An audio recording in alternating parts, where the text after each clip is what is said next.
Evangelho segundo São Lucas. Naquele tempo, tendo-se reunido muito povo, e como os habitantes de várias cidades tivessem ido a Jesus, propôs-lhes esta parábola. Saiu o semeador a semear sua semente, e ao semeá-la, parte caiu junto ao caminho e foi pisada, e as aves do céu a comeram. Outra parte caiu sobre a pedra, e quando nasceu, secou logo, por não haver umidade. Outra parte caiu entre os espinhos, e os espinhos nascendo com ela a sufocaram. A outra parte caiu em boa terra, e depois de nascer deu fruto, 100 por 1. Dito isto, clamou: quem tem ouvidos para ouvir, ouça. Seus discípulos perguntaram-lhe, pois, que significava essa parábola? E ele lhes respondeu: a vós é dado conhecer o mistério do reino de Deus, porém aos outros se fala em parábolas, para que olhando não vejam e ouvindo não entendam. Este é, pois, o sentido da parábola. A semente é a palavra de Deus. Os que estão ao longo do caminho são os que ouvem, mas vindo depois o diabo tira-lhe a palavra do coração, para que não se salvem, crendo nela. Os que sobre pedra são os que recebem com gosto a palavra quando a ouviram, porém estes não têm raízes. Até certo tempo creem, mas no tempo da tentação desviam-se.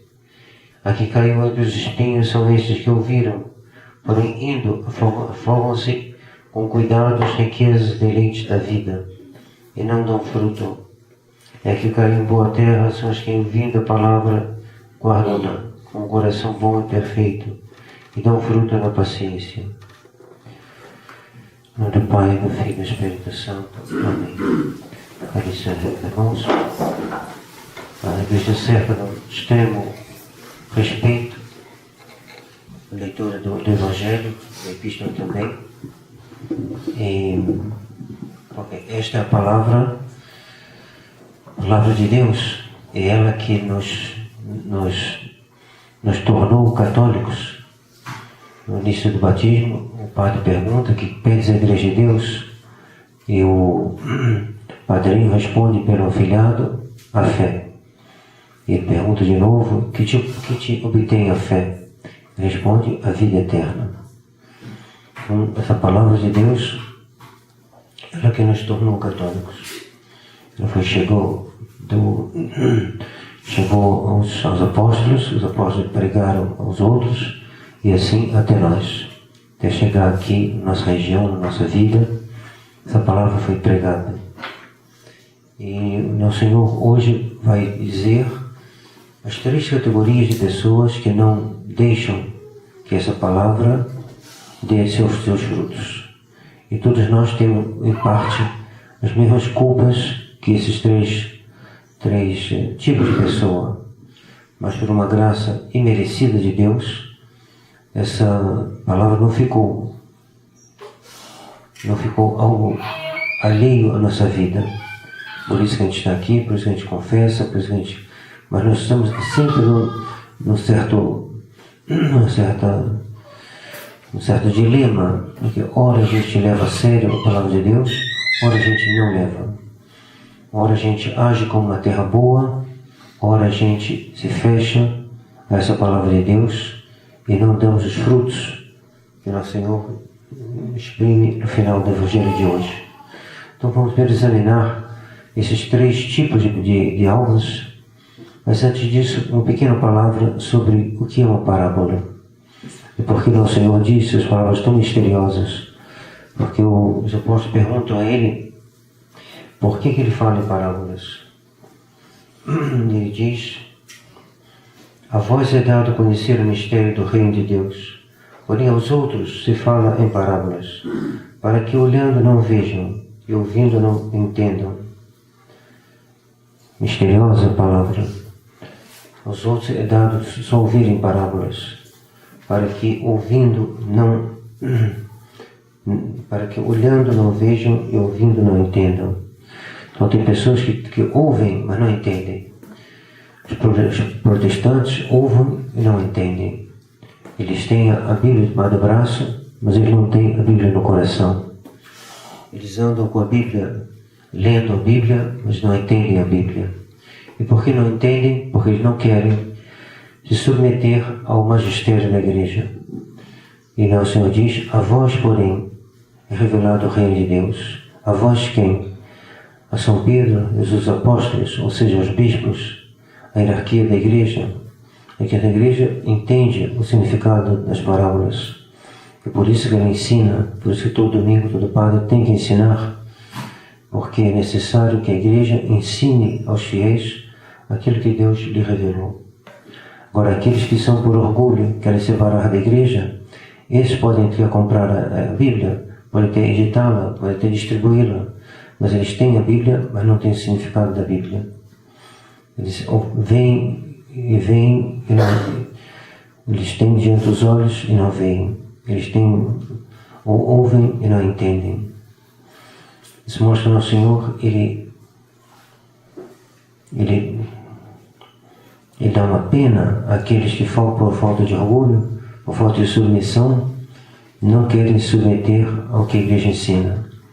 Então é um castigo que já começa nesse mundo. Ora, se eles se tornarem humildes, se eles forem tocados pela humildade, é o caso de São Paulo.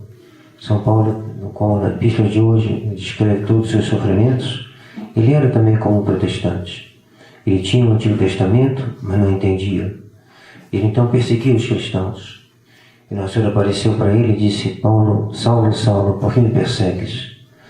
E Saulo perseguia. Ele sabia muito bem todo Isaías, todo o Antigo Testamento. Ele era um discípulo muito zeloso e conhecia, tinha, via, mas não entendia. Lia, mas não entendia. Então, Nosso Senhor, depois dessa explicação aos apóstolos, ele vai então abrir o sentido das Escrituras. E vai dizer que estão 3 categorias de pessoas. Uma representada pela semente que está ao longo do caminho. Então, o caminho é um caminho batido, um caminho que, se você perguntar alguma coisa no caminho, normalmente não nascerá nada. Primeiro, porque a terra é muito batida, é necessário que a terra esteja aberta por um arado. Então, aquele caminho, mas não só isso, as aves do céu vêm e comem o milho que foi posto ali, milho ou trigo que foi posto ali. Então se apresentam os demônios vêm e tiram. Então quem são esses? São aqueles que ouvem com leviandade. Entra por um ouvido, sai pelo outro, estão mais interessados em ouvir alguma coisa.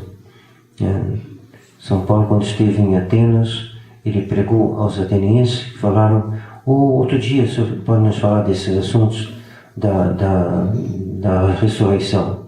Outro dia lhe daremos ouvido. Mostraram que eram homens levianos, homens que não estavam interessados quanto ao conteúdo da pregação da igreja. Então dispensaram São Paulo. Então o primeiro ponto é esse: não ouvir levianamente. Não começaram hoje um livro, amanhã já começaram outro, hoje começaram um terceiro, começaram um quarto, um quinto, e nunca chegar ao fim de nenhum livro. Houve uma coisa por aqui, sai por aqui, e assim não retém nada. Não retém nada porque são almas levianas. E todos nós temos um pouquinho de leviandade. A gente escuta algo importante, mas a gente não anota, a gente não grava na memória, a gente não se interessa. Uma coisa que podia dar uma mais à nossa vida espiritual, mas a gente não procura. Em vez de comprar um bom livro e ler, a gente prefere outra coisa. Não que seja tudo nos livros, mas boa parte estão nos livros. Ou então alguém que teve uma inspiração de fazer um ato bom e deixou passar a ocasião porque agiu naquele momento com certa leviandade. O segundo grupo de pessoas são aqueles que a mente cai junto a uma terra que muito pedregosa. Então aquela semente brotou, mas depois faltou umidade devido à pedra, então ela vai secar. Então são aqueles que não têm força, porque a raiz é o que dá força. E não tendo força, eles vão abandonar a palavra de Deus na medida em que as dificuldades vão aparecendo. Monsenhor Lefebvre podia ter abandonado o combate, porque estava bem difícil, sozinho, ele e Dom Antônio Castro Maia sozinhos, e foi procurar vários outros bispos para ver se eles também se uniam a ele para fazer alguma coisa. Canal Renard da França disse: o senhor tem razão. Ele falou: Eminência, se eu tenho razão, por que o senhor não faz uma declaração comigo, então sozinho, no jornal? Porque uma lágrima escorreu do rosto do Cardeal Renard, que falou: eu não tenho coragem. E assim foi com vários outros. Vários outros mostraram no Monsenhor Lefebvre que eles não estavam dispostos. Não caberão julgá-los, mas é uma constatação que a gente faz. Monsenhor Lefebvre podia ter desanimado como os outros desanimaram. Falar: não, já sou velho, não sou responsável pela igreja, quem fez esse mal todo é o Papa Paulo VI, ele prestará contas, não eu. Então ele não fez isso. Ele não se abandonou essa pregação da igreja por causa das dificuldades. Ele não foi essa terra sem profundidade, não foi essa terra sem humildade, essa terra que não tem, onde a pregação não pôde dar raízes. A alma dele ficou aberta às raízes de Deus, às raízes da palavra de Deus. E assim todos os santos. A Santa Teresinha, como é que ela teve tanta sabedoria?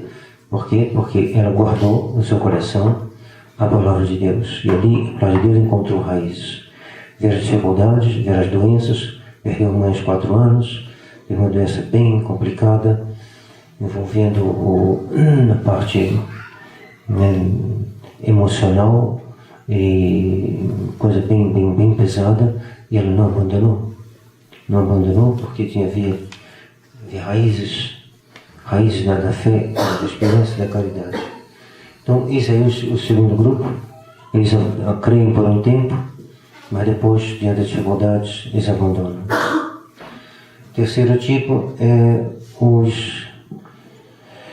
aquele que cai no meio dos espinhos. Então, ali a terra aparentemente boa, já tem outras plantas que crescem por ali, mas os espinhos vão acabar sufocando a palavra de Deus.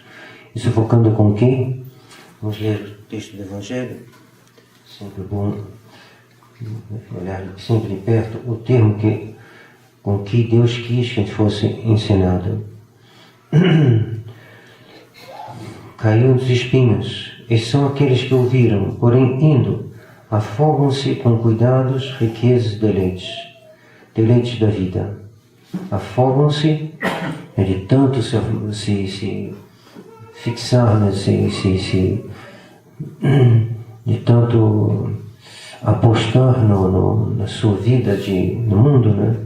Então eles se afogam com cuidados, não necessariamente errados, cuidados.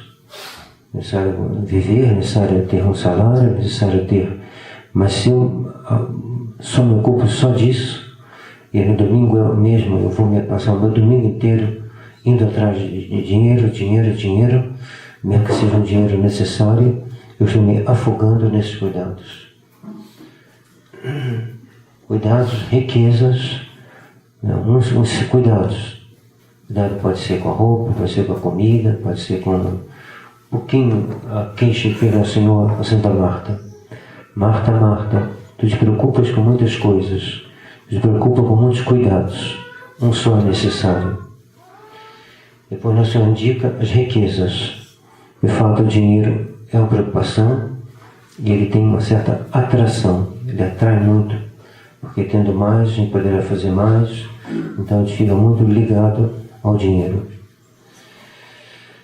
E o dinheiro afasta de Deus. E bem administrado, não. Santa Teresa d'Ávila é muito boa administradora. Mas se a gente se deixar levar por esse cuidado, a gente vai diminuir a oração. E deleites da vida, não são os prazeres. Esses não dão fruto. E finalmente ele caiu na boa terra, são os que ouvindo a palavra guardam com o coração bom e perfeito e dão fruto pela paciência. O fruto vem pela paciência, mas o fruto não vem imediatamente. É pela paciência, pelo fato de carregar nossa cruz todo dia, humildemente, que Deus nos dará esse fruto, o fruto que Ele veio semear. Que o semeador é nosso Senhor. Ele veio a semear, saiu a semear, não saiu localmente, Ele saiu ao tomar a nossa natureza humana. E assim Ele foi homem como nós, Ele falou como se fala. Nosso Senhor estivesse aqui, estaria Ele falando. E Ele falaria o português, Ele falaria como qualquer outro fala. Só que Ele fala uma doutrina que é a doutrina mesma da salvação. Então, pensando no nosso Senhor, agradecemos a Ele a paciência e a atenção para reter na nossa mente o que Ele nos ensinou e o que Ele nos ensinou de fruto para a vida eterna, na intercessão da Virgem Maria. Pai, do Filho e do Espírito Santo.